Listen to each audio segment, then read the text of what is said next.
Yeah, first of all, I just want to say thanks for everybody for being here. We appreciate the coverage. Know that a lot is going on. We've got a lot of good things going on here at Little Rock as well with all the sports. And believe it or not, baseball's right around the corner. And we can't wait until February starts. We're going to lock down our grades for this semester. Feel good about that. I think we'll post maybe our 22nd, 23rd semester in a row with a team GPA over 3. And these guys have done a great job this fall of coming off of a great season and making sure that we don't dwell on that.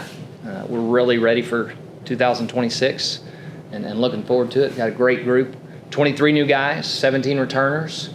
These guys have worked really hard and we're excited about it.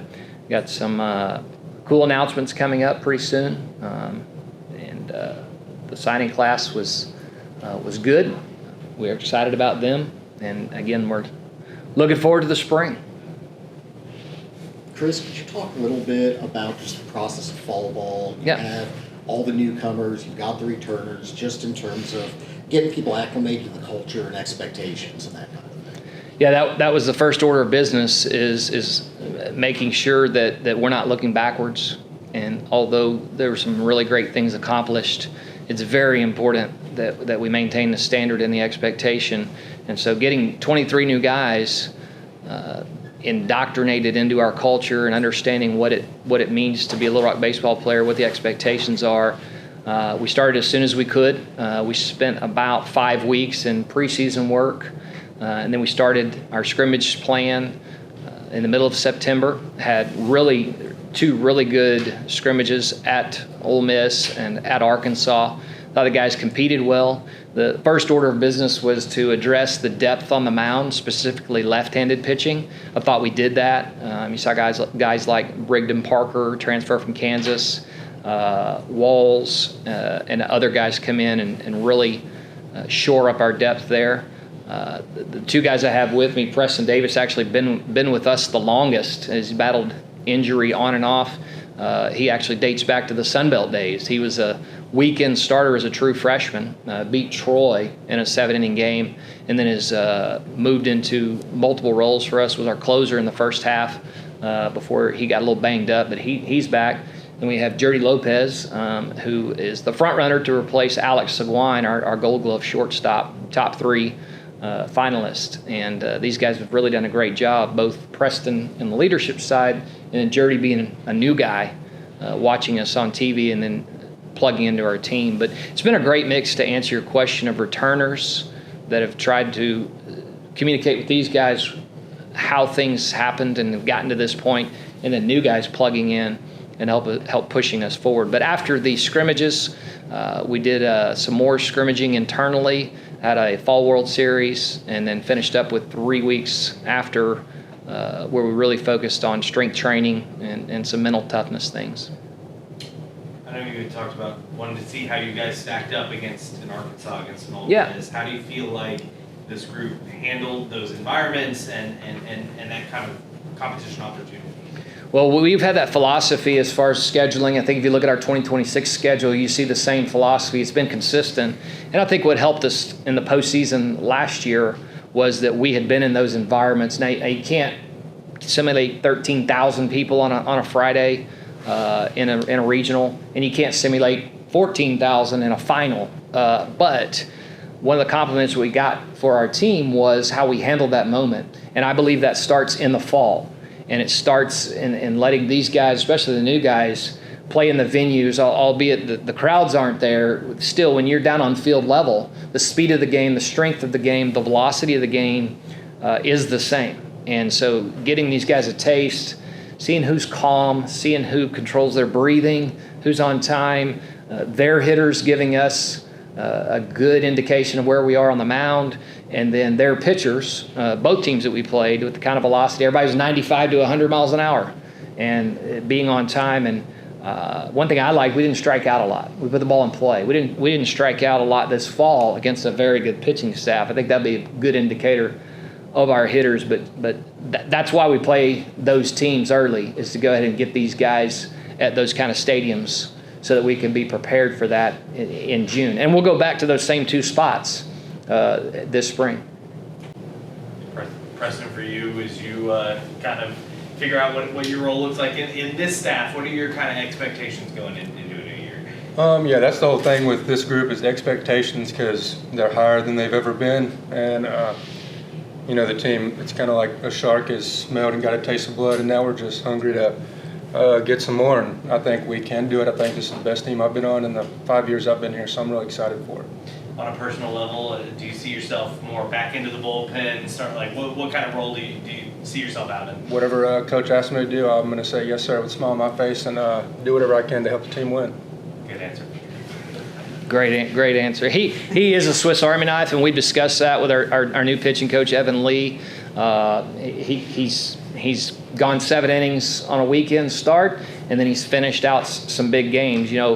We play the what ifs all the time, and we felt like we just ran 1 arm or 2 arms short there in the regional. If this guy, and it wasn't his fault, I mean, he pitched his tail off, but if this guy, you wonder what if Preston Davis was down there getting hot for the back half of that game. So knowing that he can do either, and his attitude is exactly what you just heard, that's why he's one of our leaders. Preston is mentioning Coach Lee. Just for you and the pitching staff, what has he brought onto the table that maybe is a little bit different than how you were going about it a year ago? He's brought on big league experience. He's thrown in front of 50,000 people, and he can tell you exactly how to calm your nerves in those big moments, which is exactly what we're going to need if we make it back to those big moments, which I think we will. And he just gives everyone a new perspective, and he's just really helping us out this year a lot. Speaking of Angel, just with how difficult was it to retain a player like that? Obviously, I'm sure there was teams coming after him, so just talk about that process, and then just overall, just how do you feel about the financial backing behind the program right now? Yeah, we were talking in the hallway just about the portal and about college athletics in general and what's going on. And I remembered that I was in post-game presser, I think it was after the Sunday night game, and somebody, a reporter, you were there, reminded me, hey, the portal just opened, Coach, and we weren't done playing yet. And so juggling all of that, but on that team, Angel was one of the first and most important recruits, was retaining him. And that process did not take long. We were able to take care of him through the backing of Frank and his staff and the commitment they made to baseball and athletics. But Angel didn't draw it out. He was not selfish at all. And we were glad to make sure he felt how important he was to our program.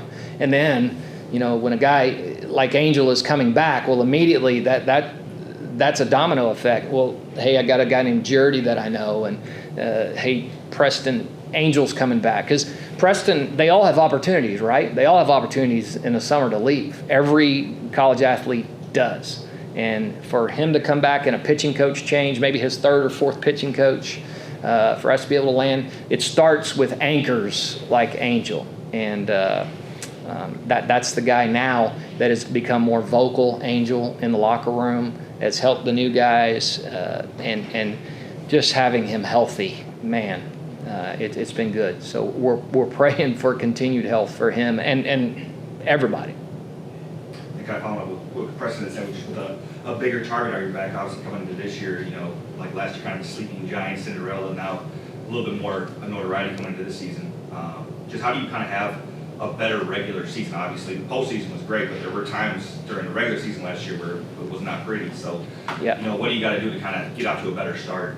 Yeah, and I'm sorry I didn't answer the second part of your question. Our administration's, the communication about the commitment to baseball and all sports started in the middle of the spring. And these guys hit the ground running with making sure that we knew and understand as we headed into the recruiting cycle that we were going to be equipped with what we need to go out and land elite players. And they have backed us, and they have given us what it takes to land players. Because right now, that's all it's about is players. Yes, you have to develop. Yes, you have to create culture. But it starts and ends with the players. And the fact that the administration early on communicated, hey, you're going to have what you need to go land these guys, that's huge for stability and retaining our team and for landing new guys. to your second question, that has been a major message this fall, is sustainability and consistency wire to wire. We struggled in the regular season. The opposite of that, in 24, we were great wire to wire in the regular season, but then didn't do it in the tournament. So we need to put those two things together. What's the answer? I think we answered that with roster depth. A lot of it you can't control, which is injury, but everybody has injury. It's part of the game. And the way that you buy insurance against injury is strength. Our strength coach, Cody Duvall, has always done a great job, but you need to have players that are very strong, that are prepared, the throwing programs that they mention with the pitchers, but it's a mentality. We're trying to be a wire-to-wire club this year. We want to be good from game 1 to game 60, game 65 through the postseason. Depth, strength, mental toughness, physical toughness.